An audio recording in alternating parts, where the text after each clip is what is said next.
Is Take to the Streets. Coming up, the downtown that's shutting down to help get the money flowing in the community. Plus, coming up at 6, Story Stroll in downtown Beloit, the event that will get kids reading and families out of the house. Pretty comfortable out there this afternoon. Plenty of sunshine. Hopefully you've been able to take advantage of the nice weather. Tomorrow should be another nice day too, just a little bit more muggy. Find out though if any rain ruins your plans. Coming up in the forecast a little later. You're watching Eyewitness News, your home team with Eric Wilson, Mimi Murphy, Sports Director Scott Lever, and Chief Meteorologist Candace King.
The local community goes outdoors to give a boost to business owners. It's called Downtown Beloit Al Fresco on Grand. Grand Avenue between State and Pleasant will be shut down every Friday and Saturday between 4 and 9 p.m. Restaurants will provide outdoor dining.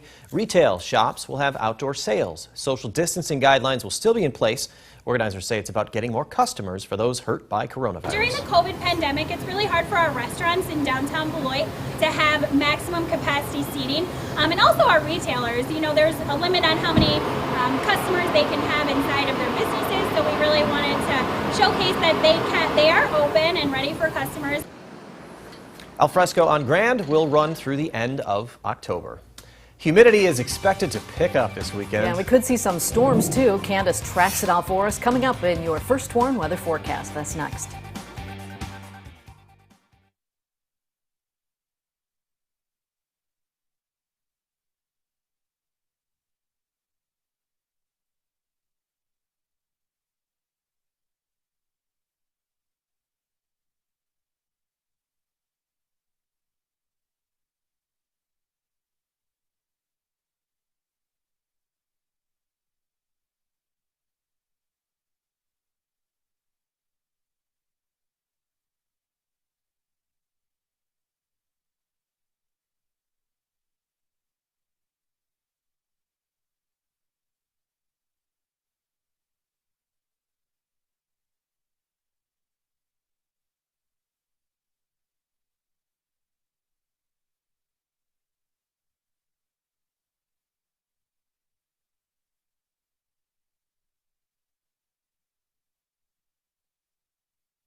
Your first warned weather forecast with Chief Meteorologist Candace King. Just a beautiful picture coming into us from our Mercial SkyTrack camera up in Beloit, Wisconsin here this evening. A few clouds out there. Temperatures comfortable in the low to mid 80s for a lot of us. 82 degrees right now in Freeport, Monroe, 84 in Janesville, Rockford, 83 right now in Rochelle. We've had a light breeze coming in here this evening, kind of shifting around to the south and to the southeast. Still comfortable, although it's been noticeably warmer than what it's been the past couple of days. But I wanted to show you our dew point temperature map, because while our dew points this afternoon have been in the 60s, you don't have to go that far over the Mississippi River to see those numbers climb into the 70s. So that means that moisture is just off to our west, and as our wind shifts a little more to our south later tonight and during the day tomorrow, it's going to bump up that humidity. In fact, our temperatures as we go through the afternoon tomorrow will climb from the 80s about mid to late morning into the upper 80s, close to that 90-degree mark tomorrow afternoon. But that rising dew point temperature will push that heat index, or what it'll feel like during the day, back into the mid 90s. So noticeably warmer and a little bit more uncomfortable for tomorrow. Now Sunday is where you might feel it the most. We might have a little more cloud cover during the afternoon. Temperatures have a better chance of actually getting into the lower 90s, and with that rise in the temperature, the heat index on Sunday could come close to that 100-degree mark. But there is a cold front that will come through, and that could actually lead to some showers and thunderstorms late in the day on Sunday, more so during the overnight. But that high pressure system focused to our south and southwest this evening, pushing that jet stream up to the north, leaving us nice and dry, not only as we go through the night tonight, but for most of the day tomorrow. We've got a slight chance for a shower thunderstorm, mostly to our west tomorrow afternoon. I forgot to put some pause points in that futurecast, so we just kind of went right by there, but no worries for us tonight. Sprinkle, isolated shower coming up tomorrow to our west late in the day, and then better chance for some showers and thunderstorms as we head into Sunday. So down to 66 degrees for us tonight. Our winds will stay light. We could see a little patchy fog. Tomorrow close to 90, turning a little more humid for the afternoon. Temperatures then as we head into Sunday near 92 degrees. We're in the 80s on Monday. Chance for some showers during the early part of the day, and then actually drying out Monday afternoon. We hang on to just an isolated shower chance as we head into the middle part of next week, but temperatures a little more tolerable, still in the 80s by next week. Thank you, Candace. Sports is next. Baseball fans are fired up for the start of the season in Chicago this evening. Here's a live look outside Wrigley Field where the Cubs face the Brewers. Scott Leber will join us once again with a live preview next.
Now, the Napleton Sports Desk with Samantha Rivera.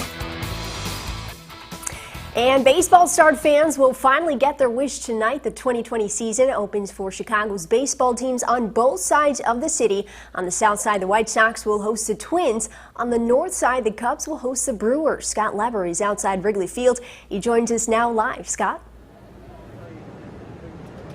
Yeah, you know, so the opening day was supposed to be March 26th for the Cubs. Here we are 4 months later almost, and we're finally going to be playing ball at Wrigley Field here tonight. I'll tell you what, we are going to set one record tonight for the warmest home opener in Chicago Cubs baseball history. As far as fans goes, well, typically it would just be packed down here right now, and, well, you know, there's some activity going on because it's a gorgeous Friday night in Chicago, but there are some Cub fans milling around who just want to be here hanging out at the ballpark. Now, it's only a 60-game season, so anything can happen.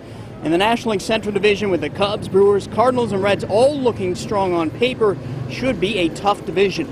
But with an expanded playoff field, the chances are strong that 2 or even 3 teams from the division could get in. The Cubs didn't get into the playoffs last year. They changed managers, but that was the only major change. So what are the expectations of Cub fans this season? Expectations for the Cubs, they have to be good. David Ross, natural leader, coming into his first season. They're going to do awesome. They got Ross as their manager. He knows those guys. They respect him. I really think that it's anybody's World Series to win. And now that we're expanding the playoffs, it's really more who doesn't make it. So I think the Cubs have plenty of talent to get into playoffs. I'm pretty optimistic. Hopefully, you know, the veterans, they'll be okay with the short schedule. Kyle Hendricks makes the start for the Cubs tonight. It's his first opening day start of his career. He's pitched well against the Brewers in his career. He'll try to get the David Ross era off to a strong start. Theo Epstein says he loves the way Ross has navigated the team so far through the pandemic and a short training camp. We're proud of David and the job that he's done, and you know, couldn't have asked for more so far. And you know, I think he already had the respect of everyone around here because of his presence. But even with the new guys, he's won them over, and we're certainly a united group with a leader that we're proud of right now. So we'll see if the new era starts with the W here tonight. Game time is 6:10. For now, Samantha, I'll send it back to you in the studio. All right, thanks, Scott. And again, the White Sox